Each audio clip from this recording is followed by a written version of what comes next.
With the NHL playoffs right around the corner, here's everything you need to know about all 16 teams heading into the postseason. The Colorado Avalanche. The reigning Stanley Cup champions are looking dangerous, and Nathan MacKinnon is playing like a man possessed. This team all season long has been dealing with injuries and adversity, and yet they still manage to be one of the top teams in the West. If Cale Makar is healthy and returns back to form, he will be the X factor for this team if they want to win another cup. The biggest concern for this team is health and Alex Georgiev. After a long playoff run last year and a season full of injuries, the Avs need to have enough gas in the tank to go all the way. And as for Georgiev, all he has to do is be better than Kemper last year, as Kemper gave below average goaltending in the cup run with a 2.57 goals against and a .902 save percentage.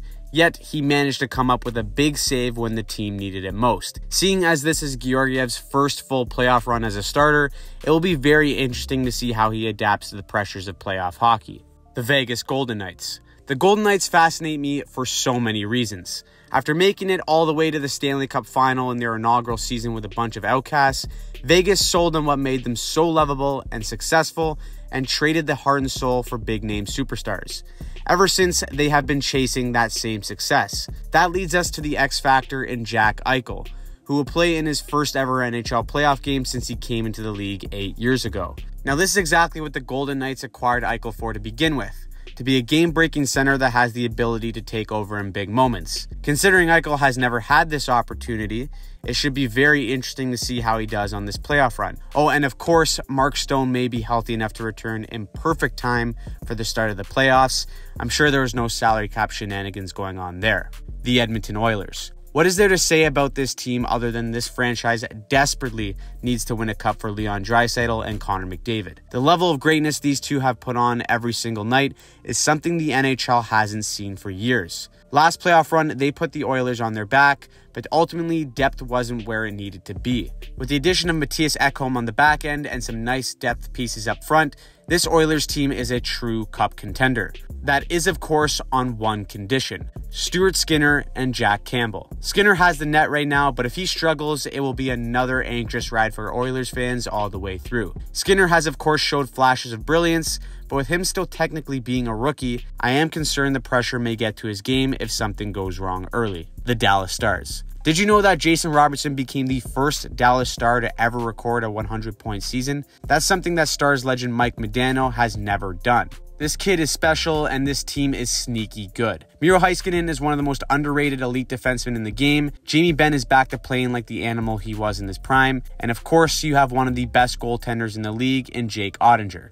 If you remember correctly, Oettinger almost single-handedly stole the series for Dallas last year in their battle against the Calgary Flames. If he can perform anywhere close to that, I think the Stars team in front of him can give him more run support this time around. The Minnesota Wild. The Wild are one of those teams that have a solid roster up and down the lineup, but over the last 2 months, this team has gelled incredibly well. A red-hot Matt Boldy has provided some much-needed offense to replace Kaprizov while he's been hurt, but will that same offense dry up in the playoffs? This team is riddled with questions heading into the postseason. Will Kaprizov be at 100%? And if he is, will he be a game breaker? Who gets the nod in goal? Is it veteran Marc-Andre Fleury or one of the hottest goalies in the league this year in Philip Gustafsson? Not a lot of people are giving the Wild a good chance to go deep in the playoffs this year, but if one of their goalies in Gustafsson or Fleury get hot, I think they can do some damage. The Los Angeles Kings. The Kings have the opportunity to spoil the party for everyone this year by knocking out the Oilers in the first round. After being eliminated in 7 last year to Draisaitl, you know they're going to be hungry for revenge. I like the Kings goaltending with Korpisalo, but there's really no game breakers on offense for this team. Now, they have some good weapons in Fiala, Kopitar, and Kempe, but if they're going to have success, they need to do it by committee. The X factor for the Kings has to be their special teams. With a top 5 power play and a PK in the lower third of the league, staying out of the box and making good on their chances during the man advantage will be a must for them to win a playoff round. The Seattle Kraken. This team is the original Vegas Golden Knights Part 2, but somehow more lovable. Filled with outcasts, Coach Dave Haxtell has done a masterful job of getting the boys to buy in and play a complete team game. Now, of course, on paper, this team concerns me all around when you compare them to whatever team they're going up against. but that has been their advantage all season long. No ego, no superstars, just a total team buy-in and belief from every player that it's possible to win a game. While that may seem silly, that's the mindset that this team must have if they want to do something special and shock the hockey world. The Winnipeg Jets. The Jets just barely got in, but they showed some character after going on a bit of a run to beat out Calgary. The only consistent with this team is their inconsistency. Some nights they look like they can play with anybody, and other nights they look like they are nowhere close to the competition. Now that they are in, Connor Hellebuyck does have the opportunity to steal games if he gets red hot, but I'm not sold on Winnipeg's stars at all. Combine that with Coach Rick Bowness's philosophical rift about how he wants the team's top players to be playing. Winnipeg are major underdogs heading into this postseason, and I'll be shocked if they win a round this year. The Boston Bruins. This is the team to beat. The best regular season team in NHL history, 60 goal scorer, insane amount of depth, Vezina goaltending. The Boston Bruins have everything you need to win a Stanley Cup. But that's exactly why we play the game. All logic says the Bruins should mop the floor with everyone, but the pressure of being heavy favorites can do funny things to a team if they aren't carefully prepared for the adversity that comes with playoff hockey. That being said, it's really hard to imagine a team beating the Bruins 4 times in a best-of-7 series, especially when you have a group led by Patrice Bergeron. The Carolina Hurricanes.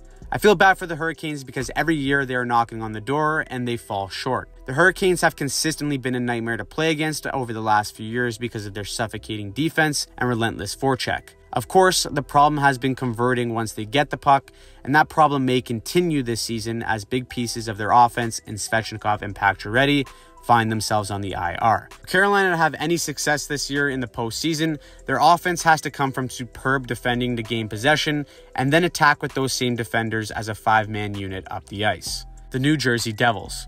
The Devils don't get talked about enough for how good they are, and that's because they are a young team. They are top 10 in the league in goals for and goals against, and they have an emerging superstar in Jack Hughes. The question that remains is, can this Devils team produce the same amount of offense in the playoffs? With players like Jack Hughes, Dougie Hamilton, Jesper Bratt, and Nico Hischier, they have been able to carve up teams on the rush all season long. However, in the playoffs, teams tighten up, rush chances die down, and teams have to score goals by attacking the blue paint. The addition of Timo Meier at the deadline should help in this area, but it will be very interesting to see how the entire team adjusts to playoff hockey. The New York Rangers. On paper, this team is a GM's fantasy. You got Kane, Panarin, Zibanejad, Kreider, Trocheck, Fox, Shesterkin. The list honestly goes on and on. With that many talented players, the concern for many is who the hell is going to get the puck out of the corner and onto the stick of all these skilled players. That being said, this team has so many game breakers that you need another hand just to count them all, and that's not even including the most important one in net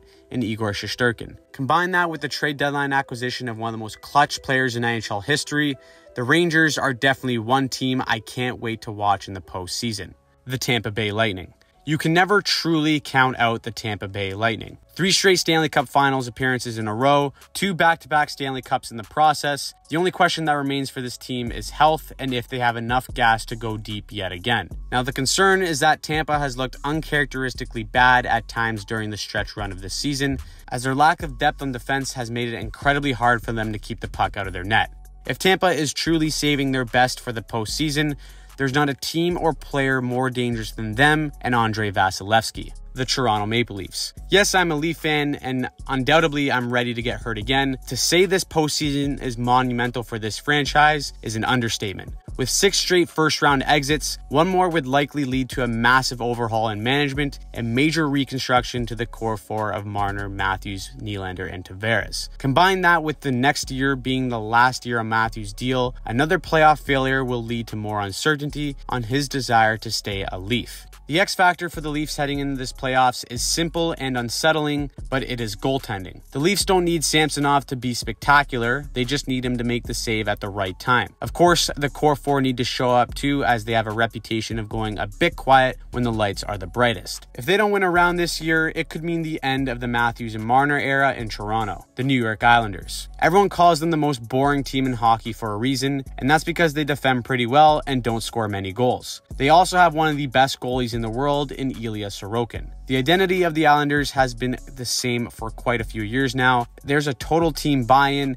It can work wonders. Matt Barzal may be back for game 1, and they will need him because they are abysmal offensively. The key for the Islanders is to stifle teams in the neutral zone with their 1-1-3 and generate as much offense and chaos around the blue paint as possible. If the Islanders can do that and find a way to score some important goals, I like their chances if Sorokin catches fire. The Florida Panthers. After being called soft by Keith Tkachuk near the end of the season, Matthew Tkachuk and Alex Lyon basically carried this team to the playoffs. Winning 6 straight crucial games down the stretch, the Panthers made it in and have the luxury of playing the Boston Bruins in the first round. Now for Florida, they are massive underdogs in this series, but that may actually work out in their favor. If they can somehow steal one of the first 2 games in Boston, it could plant a seed of doubt that sets the tone for the entire series. So that's everything you need to know heading into the 2023 NHL playoffs. Let me know in the comments down below who you have winning the Stanley Cup and who you think is the sneaky underdog team that no one's paying attention to. As always, if you like this video and want to see more just like it,